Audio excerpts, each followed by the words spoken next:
तो भगवान शंकर को श्रावण प्रिय है।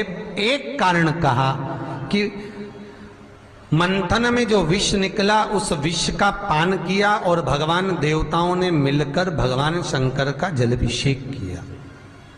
दूसरा कारण कहा, माता सती ने शंकर को पाने के लिए श्रावण के महीने में ही सबसे ज्यादा साधना करी है। और क्या करा था माता सती ने? एक बालू का, मिट्टी का शिवलिंग बनाती थी, प्रतिदिन शिवलिंग का निर्माण करती थी और शिवलिंग का निर्माण कर कर उसकी पूजन कर कर अर्चना कर कर उसका विसर्जन करती थी सती माता। और माता सती का नियम था भगवान शंकर को पाने के लिए शिवलिंग का। तो हमारे यहाँ शिव महापुराण में लिखा है कि पार्थिव शिवलिंग का निर्माण होना चाहिए, और पार्थिव शिवलिंग का निर्माण करना है तो उसके लिए भी वर्णन करा गया। ब्राह्मण श्वेत मट्टी के शिवलिंग का निर्माण करे, वैश्य पीली मट्टी के शिवलिंग का निर्माण करे,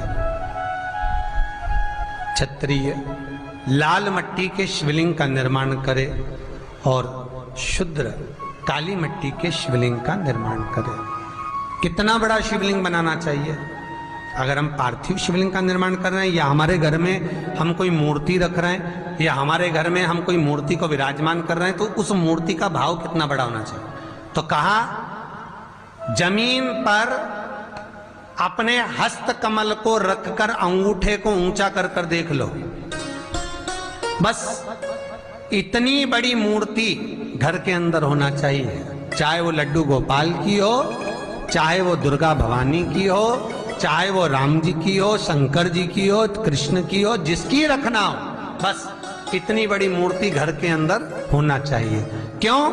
इससे बड़ी अगर मूर्ति होती है तो जैसे मंदिर में सेवा होती है उतनी सेवा की उसको जरूरत पड़ती है, और अगर इससे छोटी मूर्ति होती है, जितनी छोटी होगी उतनी सेवा कम करना पड़ती है। तो मूर्ति जितनी छोटी होगी उतना सुख प्रदान करेगी,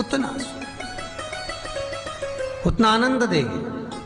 पर श्रावण के महीने में यदि आप रोज शिवलिंग नहीं बना सकते तो पूरे महीने में एक बार शंकर का शिवलिंग का, पार्थिव शिवलिंग का निर्माण करना चाहिए, जरूर करना चाहिए। और पार्थिव शिवलिंग का निर्माण कर कर उसकी आराधना, उसकी अर्चना, उसकी पूजन करना चाहिए। नमः शिवाय, ओम नमः शिवाय, ओम नमः शिवाय, नमः शिवाय। पार्थिव शिवलिंग का जब भी निर्माण करें, किसी थाली में या पात्र में, जिसमें भी आप निर्माण कर रहे हैं, उस पार्थिव शिवलिंग को बनाने से पहले उसके अंदर, पात्र के अंदर एक बेलपत्र रखे। बेलपत्र क्या, आपको कथा में कल कहा था, बेलपत्र का वृक्ष माता पार्वती के नयन अश्रु से प्रकट हुआ है, और रुद्राक्ष का वृक्ष शंकर भगवान के नयन अश्रु से प्रकट हुआ है।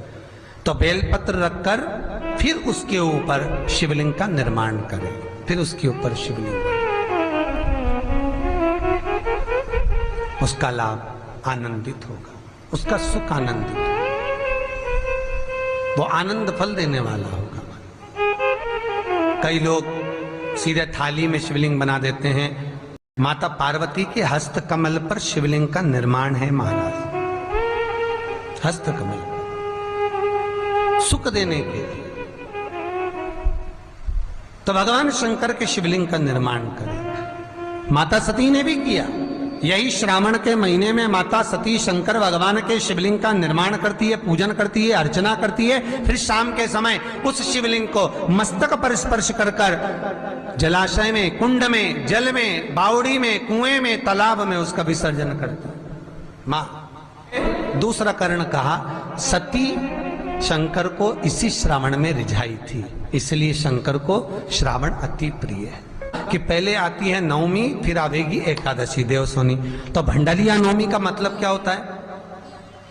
भंडारिया नवमी का स्मरण क्या होता है? अभी आपको कहा था 9 जगह पर बेलपत्र चढ़ती है। भंडारिया नवमी का मतलब ही यही है कि भगवान विष्णु सोने जाने से पहले नवमी तिथि के दिन 9 बेलपत्र भगवान शंकर को समर्पित कर कर भगवान शिव के मंदिर में बैठकर भगवान शंकर की आराधना कर कर भगवान विष्णु लक्ष्मी जी के साथ अपनी सृष्टि का कार्यभार 4 महीने के लिए शंकर जी को सौंप देते हैं भंडरिया नवमी के दिन। और एकादशी के दिन से, देव सोनी एकादशी के दिन जब भगवान सोते हैं, उस दिन से भगवान शंकर पूरे कार्यभार को देखते हैं, पूरे कार्यभार।